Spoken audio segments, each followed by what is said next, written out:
यह श्रृंखला सर्व आत्माओं के पिता परमात्मा शिव के द्वारा उच्चारित महावाक्यों के संकलन पर आधारित है। ओम शांति। गॉलीवुड स्टूडियो द्वारा प्रस्तुत अमूल्य रत्न में आप सभी का हार्दिक स्वागत है। 23 जुलाई 1856 में महान स्वतंत्रता सेनानी लोकमान्य बाल गंगाधर तिलक जी ने एक बहुत ही सुंदर नारा दिया था कि स्वराज्य हमारा जन्मसिद्ध अधिकार है और हम इसे लेकर ही रहेंगे। परंतु स्वयं परम पिता परमात्मा विकारों पर विजय प्राप्त करने के लिए आत्मा के स्वराज्य व इसके अधिकार का एक बहुत ही गुह्य अर्थ हमें समझाते हैं। इस अर्थ को आज हम ईश्वरीय महावाक्यों द्वारा जानेंगे और इन महावाक्यों के स्पष्टीकरण के लिए हमारे मध्य हैं प्रजापिता ब्रह्मा कुमारिस ईश्वरीय विश्वविद्यालय के वरिष्ठ राजयोगी शिक्षक आदरणीय राजू भाई साहब। फिर सब आपका आज के एपिसोड में बहुत बहुत स्वागत है। ओम शांति। तो सब आज हम बात करेंगे 16 जनवरी 1984 के महावाक्यों पर। इसका टॉपिक है स्वराज्य आपका बर्थ राइट है। तो सब परमात्मा महावाक्यों के स्टार्टिंग में एक बहुत ही सुंदर दृश्य का वर्णन करते हुए कहते हैं कि सभी राज्य अधिकारी नंबरवार अपने संपूर्ण स्थिति की सीट पर सेट हो स्वराज्य के रूहानी नशे में कैसे बेफिक्र बादशाह बन बैठे हुए हैं। हर एक के मस्तक के बीच चमकती हुई मणि कितनी सुंदर सज रही है। सभी के सिर पर नंबरवार चमकता हुआ लाइट का ताज देख रहे हैं। ताजधारी तो सब हैं, लेकिन नंबरवार हैं सभी के नैनों में परमात्मा की याद समाई हुई होने के कारण नैनों से याद का प्रकाश चारों ओर फैल रहा है। तो सब नैन, मस्तक और सिर का ताज, इन सबको थोड़ा सा स्पष्ट करें। परमात्मा अपने बच्चों को हमेशा राजा बच्चे कहते हैं जी। और राजाई क्या है उसका एक बहुत सुंदर दृश्य परमात्मा इमर्ज करते हैं जी। जैसे राजा को तख्त, ताज, तिलक सब कुछ दिखाते हैं। हाँ जी। उसको राजाई जब मिलती है तो ये सब प्राप्तियां होती हैं। तो परमात्मा जब अपने बच्चों को देखते हैं तो बच्चों के मस्तक के बीच में एक चमकती हुई मणि आत्मा जो राजा है, उस राजा को उस नज़र से देखते हैं कि कितनी बेफिक्र बादशाह है। जब अपने स्वराज्य में है, अपनी कर्मेंद्रियों पर उसका राज्य है, तो कोई उसको चिंता नहीं है, कोई उसको गम नहीं है जी। तो परमात्मा कह रहे हैं एक तरफ वो मस्तक की मणि आत्मा चमक रही है, दूसरी तरफ वो बेफिक्र बेगमपुर की बादशाह है, कोई चिंता नहीं है, कोई गम नहीं है, और तीसरी तरफ उसके ऊपर एक बहुत सुंदर लाइट का क्राउन है।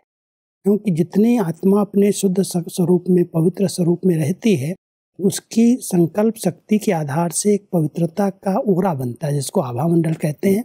वो ताज की तरह दिखाई देता है। हाँ जी। जैसे आज कोई भी धर्म आत्माएं, महान आत्माएं, पवित्र आत्माएं होती हैं जी। तो उनका जब चित्र निर्माण करते बनाते हैं तो उनके चारों ओर एक बहुत सुंदर प्रकाश का ओरा दिखाते हैं। हाँ जी। तो परमात्मा अपने बच्चों का ओरा ताज के रूप में देख रहे हैं। तो एक तरफ मणि है, दूसरी तरफ उसका ताज है, तीसरी तरफ बेफिक्र बादशाह की स्थिति है। स्वराज्य का एक नशा है कि मैं आत्मा राजा हूँ, दूसरों पर राज्य करने के पहले मैं अपनी कर्मेंद्रियों का राजा हूँ। आत्मा की जो मूल शक्तियां हैं, मन, बुद्धि, संस्कार और ये स्थूल कर्मेंद्रियां, जब उनका आत्मा जब उन पर राज्य करती है तब वो स्वराज्य अधिकारी कहलाती है। जी। तो परमात्मा इस रूप में बच्चों को देखते हैं कि वर्तमान समय जो स्वराज्य अधिकारी हैं, आने वाली सतयुगी दुनिया में यही विश्व राज्य अधिकारी बनेंगे। यानी बेसिकली ये आत्मा के अंदर की स्थिति का एक बहुत ही सुंदर चित्रण है। और बाबा को वही दिखाई दे रहा है। क्योंकि बाबा कभी जब इस सभा में आते हैं, स्वयं निराकार हैं, ज्योति स्वरूप हैं जी। और बच्चों को देखते हैं कि उन्होंने ये ड्रेस पहनी हुई, लेकिन है तो एक चमकती हुई मणि, आत्मा है। तो आत्मिक नजर से देखने के कारण बाबा को अंदर की स्थिति का जैसे अनुभव होता है कि ये सब बच्चे उसी स्वरूप में बैठे हुए हैं। जी। परमात्मा कहते हैं कि स्वराज्य आप सभी का अनेक बार का बर्थ राइट है, आपका नहीं, लेकिन बहुत बहुत पुराना अनेक बार प्राप्त किया हुआ अधिकार याद है ना। अनेक बार स्वराज्य द्वारा विश्व का राज्य प्राप्त किया है। डबल राज्य अधिकारी हो, स्वराज्य और विश्व का राज्य। पर सब इन दोनों का आपस में क्या लिंक है? जब संगम युग पर कोई भी आत्माएं स्वराज्य अधिकारी बनती हैं, स्वयं पर राज्य करती हैं, अपनी सूक्ष्म शक्तियों पर राज्य करती हैं, वही विश्व का राजन बन सकती हैं जी। क्योंकि वर्तमान समय अगर हमारा अपने ऊपर ही राज्य नहीं है तो हम दूसरों पर राज्य कैसे कर सकते हैं? बिल्कुल। विश्व राज्य माना सतयुग का जो राज्य है, जो राजा वहाँ महाराजा हैं, उनके कंट्रोल में पूरी प्रजा है। जैसे राजा कहते हैं वैसे वो प्रजा करते हैं। तो परमात्मा कहते हैं प्रजा पर जो राज्य करने की इस समय की अभ्यास के आधार से आदत बनी, संगम पर जब आप बच्चों ने अपनी प्रजा पर कंट्रोल किया, ये हमारी प्रजा है। हम सब आत्माएं वास्तव में प्रजापति हैं।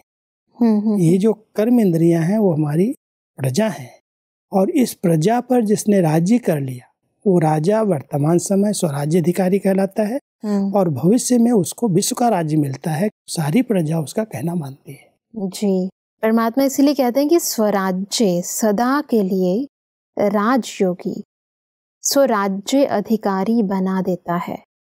स्वराज्य त्रिनेत्री, त्रिकालदर्शी, तीनों लोकों के नॉलेजफुल अर्थात त्रिलोकी नाथ बना देता है।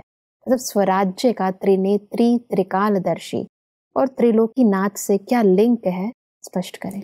जब हम अपने आत्मिक स्वरूप में स्थित रहते हैं, जब हम स्वराज्य अधिकारी बनते हैं तो आत्मा का एक ज्ञान का नेत्र है, जिसके आधार से दो नेत्र तो हैं लेकिन एक ज्ञान का नेत्र मिलने से वो त्रिनेत्री बन जाती है।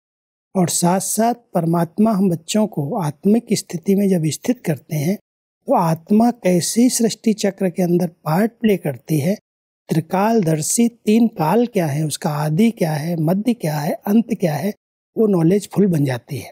तो राजयोगी आत्माएं पहले त्रिनेत्री बनती हैं, फिर त्रिकालदर्शी बनती हैं और संगम युग पर उनको तीनों लोकों का ज्ञान मिल जाता है। साकार लोक, इसके ऊपर आकारी फरिश्तों का लोक, उसके ऊपर निराकारी आत्माओं का लोक। तो ये तीन लोक जो हैं उनका भी ज्ञान संगम पर आत्मा को प्राप्त होता है, परमात्मा के द्वारा मिलता है। इसलिए जितना हम अपने आत्मिक स्वरूप में स्थित रहते हैं, स्वराज्य अधिकारी बन करके रहते हैं, उतना हम त्रिनेत्री हैं, त्रिकालदर्शी हैं, तीनों कालों का ज्ञान है और त्रिलोकी नाथ हैं। तीनों लोकों में हम आ जा सकते हैं बुद्धि बल से। ये हमारी बहुत अच्छी यात्रा है। योग के अंदर जब हम बैठते हैं तो परमात्मा को याद करने के साथ साथ इस साकार वतन से हम अव्यक्त वतन, अव्यक्त वतन से मूल वतन की यात्रा करते हैं। इसलिए परमात्मा हम बच्चों को ये तीनों टाइटल देते हैं। स्वराज्य अधिकारी बच्चे तुम त्रिनेत्री, त्रिकालदर्शी और त्रिलोकीनाथ। जी, बस अब परमात्मा कहते हैं कि स्वराज्य सारे विश्व में कोटों में कोई, कोई में भी कोई विशेष आत्मा बना देता है। स्वराज्य बाप के गले का हार बना देता है, भक्तों के सिमरण की माला बना देता है। स्वराज्य बाप के तख्त नशीन बना देता है। स्वराज्य सर्व प्राप्तियों के खजानों का मालिक बना देता है। अटल, अचल, अखंड सर्व अधिकार प्राप्त करा देता है। ऐसा बहुत कुछ प्राप्तियां हैं स्वराज्य अधिकारी बनने की, इनको थोड़ा सा स्पष्ट करें आप। जितना हम आत्मिक स्थिति में स्थित रहते हैं जी। स्वराज्य क्या है? आत्मा इस प्रजा की, इस कर्मेंद्रियों की राजा है, मालिक है जी। जब उस स्थिति में वो स्थित होती है, अपने आत्मिक स्वरूप में स्थित होती है, तो परमात्मा के दिल का तख्त उसको प्राप्त हो जाता है। सबसे बड़ा तख्त है परमात्मा का दिल तख्त। जी। क्योंकि जब हम अपने आत्मिक स्थिति में रहते हैं और हम अपने आप पर कंट्रोल करते हैं, सबसे बड़ा कंट्रोल है वर्तमान समय सबका चंचल मन है। जी। जब हम आत्मिक स्थिति में रहते हैं तो मन हमारे कंट्रोल में आ जाता है। जहाँ उसको ले जाना चाहें वहाँ हम ले जा सकते हैं। जो सोचना चाहे वही हम सोचते हैं, जो बोलना चाहे वही हम बोलते हैं। जी। मन, बुद्धि और संस्कारों पर जब हमारा कंट्रोल आ जाता है तो आत्मा मालिक बन जाती है, और मालिक है तो सब प्रकार की प्राप्तियां उसको होने लगती हैं। परमात्मा का दिल तक मिल जाता है, सबके दिलों पर वो जैसे राज्य करने लगता है, सब उसको अपना महसूस करने लगते हैं। क्यों? कर्म इंद्रियों से उससे कोई गलत काम नहीं होते। जी। कर्म ही इंसान को दुखी कर रहे हैं, कर्म ही इंसान को सुखी कर रहे हैं। जी। और कर्म की अधीनता क्यों है, कर्म गलत क्यों हो रहे हैं, उसका कारण है वो अपने आप को पहचान करके मैं कौन हूँ उस स्मृति में न रह करके कर्म कर रही है। जी। जब देह अभिमान में आकर के कर्म करती है तो कई प्रकार के भेद उत्पन्न होते हैं और भेद के कारण गलत कर्म होते हैं। गलत कर्म के कारण लोगों से दूरी बढ़ती है, कोई चीज की प्राप्ति वो नहीं कर पाती। बिल्कुल। बहुत गहरा ज्ञान परमात्मा ने हम सबको दिया। आप आत्माएं मालिक हो, स्वराज्य अधिकारी हो। ऐसा राज्य आपका हो जो नहीं सोचना है वो नहीं सोचना है, जो नहीं बोलना है वो नहीं बोलना है। जब आप अपने कर्मेंद्रियों पर शासन करने लगेंगे तो सब पर आपका शासन स्वतः हो जाएगा। तो परमात्मा के दिल तक को जीतना है, अपने परिवार का स्नेही बनना है, सबका सहयोग प्राप्त करना है, उन सब की विधि है स्वराज्य अधिकारी बनना। और साथ ही परमात्मा ने कहा कि भक्तों के सिमरण की माला भी बन जाते हैं, इसको थोड़ा स्पष्ट करें। क्योंकि जब इस समय हम अपने स्वराज्य की स्थिति में रहते हैं जी।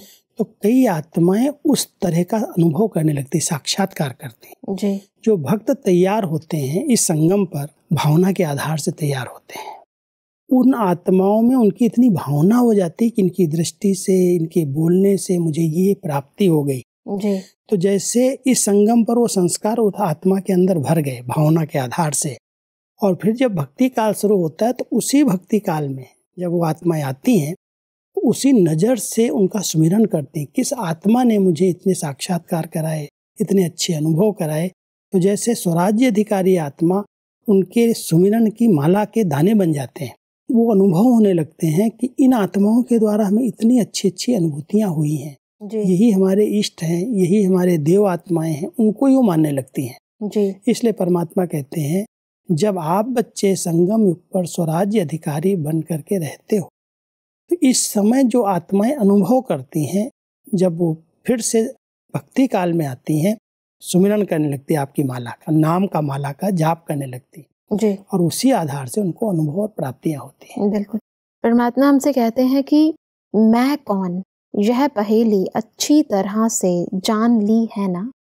मैं कौन, इस टाइटल्स की माला कितनी बड़ी है, याद करते जाओ और एक एक मणके को चलाते जाओ। कितनी खुशी होगी, अपनी माला स्मृति में लाओ तो कितना नशा रहेगा। भाई साहब, एक तो हुई भक्तों की माला, परंतु एक है हमारी माला। इस स्मृति की माला को थोड़ा स्पष्ट करें। क्योंकि कई स्मृतियां बाबा ने हम सबको दिलाई हैं। जब हम मैं कौन कहते हैं तो मैं कौन के अंदर जितने स्वमान हैं, जितने टाइटल्स हैं, उसको स्मृति में आने लगते हैं।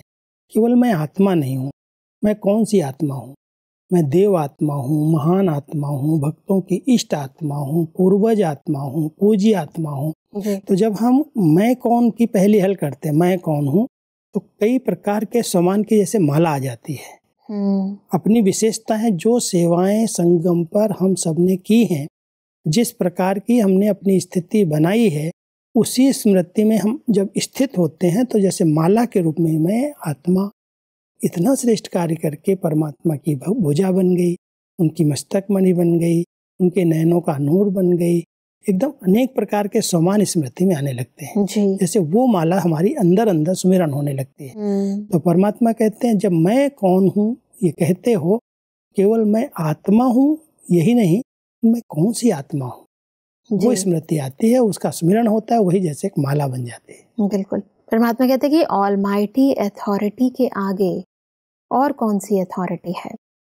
सिर्फ अलबेलेपन की गहरी नींद में सो जाते हो तो आपके अथॉरिटी की चाबी अर्थात स्मृति माया चोरी कर लेती है। कई ऐसे नींद में सोते हैं जो पता ही नहीं पड़ता है। यह अलबेलेपन की नींद कभी कभी धोखा भी दे देती है और फिर अनुभव ऐसे करते कि मैं सोया हुआ ही नहीं हूँ, जाग रहा हूँ, लेकिन चोरी हो जाती है, वह पता नहीं पड़ता है। सभी जो ऑलमाइटी अथॉरिटी की जो हमारी स्मृति है, ये कैसे गायब हो जाती है और ये जो विस्मृति की स्थिति है, इसके आने का आधार क्या है, इसको थोड़ा स्पष्ट। परमात्मा हम सबको कह रहे हैं ये है नींद। जैसे हम नींद में सो जाते हैं जब, तो कोई भी चीजें उठा के कोई ले जाए, चोरी करके चला जाता है। हाँ जी। ये स्थूल नींद की बात परमात्मा यहाँ नहीं कह रहे हैं, ये कह रहे हैं अलबेलापन। जो स्मृति को बार बार रिवाइज करना चाहिए, जो उसका सुमिरन करना चाहिए, उसकी बजाय अलबेले हैं, चल रहे हैं। ठीक है, लेकिन मैं कौन हूँ कम से कम इस स्मृति में लाओ बार बार। जो पहली बताई परमात्मा ने, मैं ऑलमाइटी अथॉरिटी, भगवान का बच्चा हूँ, मैं मास्टर सर्वशक्तिमान हूँ, मैं विजयी आत्मा हूँ। तो ये सम्मान जो परमात्मा हम सबको दिलाते हैं कि बच्चे आप विजयी रतन हो, मस्तक मणि हो, विश्व कल्याणकारी हो, इन स्मृतियों की माला का सुमिरन करो। लेकिन हम अलबेलेपन में मैं कौन हूँ कहते हैं तो आत्मिक स्थिति में तो स्थित हो जाते हैं, लेकिन मैं कौन सी आत्मा हूँ उसको रिवाइज नहीं करते। तो परमात्मा यहाँ कह रहे हैं जब आप अलबेले होते हो तो आपकी जो स्मृति है वो माया जैसे चुरा लेती है, विस्मृति हो जाती है, अपने उस पोस्ट को, अपनी उस पोजीशन को आप भूल जाते हो, इसलिए माया का वार होता है। इस अलबेलेपन की नींद से जाग जाओ। कई ऐसे अलबेले होते हैं, अगर कहा जाता है कि आप अलबेले हैं, आप थोड़ा सा जागृत हो, आप अलर्ट हो जाएं, कहते हैं नहीं नहीं नींद नहीं है मेरी, मैं तो जाग रहा हूँ। लेकिन जाग रहा हूँ तो जाग रहे हो तो नशा, वो स्मृति, वो सब चीजें आपके पास होनी चाहिए। लेकिन वो विस्मृति हो गई, वो अपनी पोस्ट और पोजीशन जो बाबा ने इस समय संगम पर हम बच्चों को दी है, अगर वो विस्मृति हो गई तो जाग कैसे रहे हैं? अलबेलेपन की नींद है, क्योंकि नींद में ही चोरी होती है। मतलब इसमें भी एक बात होती है कि कई बारी ये स्मृति होती है कि जैसे समझो कि मैं मस्तक मणि हूँ, परंतु मस्तक मणि है क्या? जब तक वो स्थिति और वो अनुभव नहीं होता तब तक केवल बोलने से तो वो मणि नहीं बन जाते ना। नहीं, बोलना नहीं, स्मृति स्वरूप शब्द है, स्मृति स्वरूप जी। जब तक हम स्मृति में ले आए, मान लो हम रट रहे हैं, रटना नहीं है, मैं विजयी रतन हूँ, मैं मास्टर सर्वशक्तिमान हूँ, मैं मस्तक मणि हूँ, ये रटने की जरूरत नहीं है। लेकिन मस्तक के बीच में मैं विराजमान एक चैतन्य मणि हूँ, इस स्वरूप का हम अनुभव करें। हाँ जी। मैं मास्टर सर्वशक्तिवान हूँ, तो मेरी सब शक्तियाँ सहन करने की, समाने की, समेटने की, परखने की मेरे साथ साथ काम करनी चाहिए। जब उनका हम स्वरूप बनते जाएंगे तो ये स्मृति स्वरूप आत्माएं कभी भी अलबेलेपन की नींद में नहीं सो सकती, वो जागृत हो जाएंगी। परमात्मा कहते हैं इस स्मृति का स्वरूप बन जाओ, तो फिर ये चाबी जो है ना आपकी स्मृति की गुम नहीं होगी, माया चोरी नहीं करेगी। सब महावाक्यों में आगे बढ़ते हैं तो परम पिता परमात्मा सारे दिन में क्या कारोबार करते हैं उसे विस्तार पूर्वक हमें बताते हैं कि बाप को सभी से प्यारे ते प्यारा काम है ही बच्चों से मिलने का, चाहे अव्यक्त रूप से चाहे व्यक्त रूप में। बाप की दिनचर्या का विशेष कार्य सिकिलदे स्नेही बच्चों से मिलने का है। उन्हों को सजाने, पालना करने, समान बनाए, विश्व के आगे निमित्त बनाना, यही कार्य है। इसी में बिजी रहते हैं। सब ईश्वर के इस कार्य को थोड़ा सा स्पष्ट करें। क्योंकि कई बच्चे बाबा को पूछ लेते हैं कि जब से बाबा अव्यक्त हुए, ब्रह्मा बाबा जी अव्यक्त वतन में बैठे हैं, शिव बाबा के साथ हैं, तो अभी आपकी दिनचर्या क्या है, क्या करते हैं? तो यहाँ पर केवल शिव बाबा साथ नहीं है, ब्रह्मा बाबा भी उनके साथ कंबाइन है, बाप दादा हम कहते हैं जी। तो बाप दादा अपनी दिनचर्या सुनाते हैं, क्योंकि बच्चे जब भी बाबा को याद करते हैं तो बच्चों को हर प्रकार की भाषणा देना, उनकी पालना करना, उनको गाइड करना। तो बाबा कह रहे हैं बच्चे, मेरा जो दिनचर्या का पहला कार्य है वो यही है।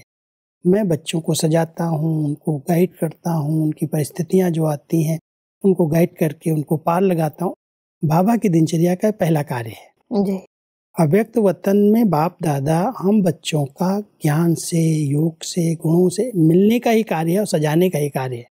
तो वो अपनी दिनचर्या बता रहे हैं कि बच्चों से ही दिनचर्या शुरू होती है और यही कार्य अभी अव्यक्त वतन में बाप दादा बच्चों के साथ कर रहे हैं। ऐसा परमात्मा कहते हैं कि साइंस वालों को प्रेरते हैं, वह भी बच्चों के लिए। भक्तों को भावना का फल देते हैं तो भी बच्चों को ही आगे करते हैं। बिंदु को तो कोई जानता नहीं, देवी देवताओं को ही जानते हैं। भक्तों के आगे भी बच्चों को ही प्रत्यक्ष करते हैं। सबको मुक्ति में ले जाते तो भी आप बच्चों को सुख शांतिमय राज्य के लिए। बहुत सुंदर बाबा बच्चों के लिए क्या क्या करते हैं। हाँ जी। वो अपना दिनचर्या का कार्य सुना रहे हैं जी। कि अगर साइंस वालों को प्रेरणा दे रहे हैं कि कलयुग का विनाश की तैयारी करो। हाँ जी। कहते ना परमात्मा ने प्रेरणा की या शंकर ने प्रेरणा की, जिससे इतने बड़े बड़े बॉम्ब्स बने, ये हुआ। तो परमात्मा कहते हैं अगर मैंने साइंसदानों को प्रेरित किया किसके लिए किया कि आप बच्चों के लिए स्वर्णिम दुनिया आएगी, स्वर्ग आएगा, कलयुग का विनाश होगा जी। भक्तों को अगर मैं उनकी भावना का फल देता हूँ, उनको साक्षात्कार कराता हूँ, तो भी आप बच्चों को आगे रखना पड़ता है, क्योंकि मुझे तो कोई जानता ही नहीं। निराकार ज्योति बिंदु को अगर मैं पहुंच भी उनके सामने जाऊं तो भी पहचानेंगे नहीं जी। आपको ही इष्ट रूप में ही प्रकट करता हूं, उनकी भावना पूरी करो। तो बच्चों के लिए तो मैं सब कुछ कर रहा हूँ। आप बच्चों को जीवन मुक्ति सतयुग का सुख देने के लिए इतनी सब आत्माओं को मैं मुक्ति धाम में ले जाता हूँ। हाँ। अगर ये सब इतनी सब यहाँ दुनिया में होंगे तो सतयुग का सुख आप कैसे भोग सकोगे जी। तो परमात्मा की दिनचर्या में ही बच्चे ही सदा सामने हैं, क्योंकि बच्चों के लिए ही बाप इस सृष्टि पर आया है जी। तो सतयुग से कैसे स्थापना होगी, क्या क्या कार्य चलेंगे, परमात्मा अपनी दिनचर्या का ही कार्य बता रहे हैं कि मैं जो कुछ कर रहा हूँ आप बच्चों के लिए कर रहा हूँ। जैसे दुनिया के अंदर माँ बाप जो है अपना सुबह से लेकर रात तक का सारा कारोबार बच्चों के लिए ही सब सारा दिन करते हैं। हाँ, तो ये हमारे माता पिता भी हम बच्चों का इतना ख्याल कर रहे हैं, जो हर दिनचर्या की शुरुआत ही हम बच्चों से ही बाबा की होती है। बिल्कुल। जैसे परमात्मा कहते हैं कि माया के भी नॉलेजफुल बन कर चलो, नॉलेजफुल कभी भी धोखा नहीं खाते, क्योंकि माया कब आती और कैसे आती इसकी नॉलेज होने कारण सदा सेफ रहते हैं। मालूम है ना कि माया कब आती है, जब बाप से किनारा कर अकेले बनते हो तब माया आती है। सदा कंबाइंड रहने से माया कभी नहीं आएगी। परमात्मा हम सबको कह रहे हैं, जैसे परमात्मा आप बच्चों की माला सुमिरन करते हैं, आपको सदा आगे रखते हैं, ऐसे आप बच्चे बाबा को सदा साथ रखो, कंबाइंड होकर के रहो, तो माया को आने का चांस नहीं मिलेगा, आप मायाजीत बन जाएंगे। तो परमात्मा अपनी दिनचर्या के साथ बच्चों को भी ये ट्रेनिंग दे रहे हैं, जैसे मैं आप बच्चों को याद करता रहूं, आपके द्वारा दिनचर्या शुरू करता हूं, ऐसे आपको ही कार्य करो तो बाबा को कंबाइंड रख करके करो तो मायाजीत बन जाएंगे। बिल्कुल भाई साहब, आज हमने बहुत ही गहराई से समझा कि हम कैसे जब स्वराज्य अधिकारी बनते हैं तो प्रत्येक कर्म स्वतः और सहज होने लगता है। सब स्पष्टीकरण के लिए आपका बहुत बहुत धन्यवाद। ओम शांति। दर्शकों, आज के महावाक्यों में परमात्मा ने स्वराज्य की महिमा करते हुए कहा कि स्वराज्य हमें सदा काल का राजयोगी व स्वराज्य अधिकारी बना देता है। परमात्मा ने कहा कि स्वराज्य अधिकारी आत्मा सदा त्रिनेत्री, त्रिकालदर्शी व त्रिलोकीनाथ बन जाती है। वह कोटों में कोई और कोई में भी कोई विशेष आत्मा बन जाती है। परमात्मा ने कहा कि स्वराज्य हमें भक्तों के सिमरण की माला बना देता है और परमात्मा का दिल तख्त नशीन बना देता है। दर्शकों, आज के महावाक्यों से संबंधित यदि आपके मन में कोई भी प्रश्न है तो आप हमें ईमेल कर सकते हैं। हमारा ईमेल आईडी है amulyaratna@godlywoodstudio.org। अगले एपिसोड में एक और अव्यक्त वाणी के साथ आप सभी के समक्ष हम फिर हाजिर होंगे। तब तक के लिए लेते हैं इजाजत। ओम शांति। मुख्य सार: स्वराज्य से होने वाली प्राप्तियां। राजयोग सो राज्य अधिकारी बनाता है, त्रिलोकीनाथ बनाता है, बाप के गले का हार बनाता है, भक्तों के सिमरण की माला बनाता है, बाप के तख्त नशीन बनाता है, सर्व प्राप्तियों के खजाने का मालिक बनाता है, अटल अचल अखंड सर्व अधिकार प्राप्त करा देता है। जब बाप से किनारा कर अकेले बनते हो तब माया आती है। देश की हालत क्या भी हो, लेकिन बच्चे बाप के स्नेह में रहने के कारण सेफ रहेंगे। अधिक जानकारी के लिए संपर्क करें Amulya Ratan Godlywood studio, Manmohini Van, Shantivan post, Abu road 307510, district Sirohi, Rajasthan. Email ID है amulyaratn@godlywoodstudio.org। इस श्रृंखला को प्रजापिता ब्रह्मा कुमारीज ईश्वरीय विश्वविद्यालय के सेवा केंद्रों पर क्लास में नियमित रूप से चलाने के लिए गॉडलीवुड स्टूडियो से संपर्क करें।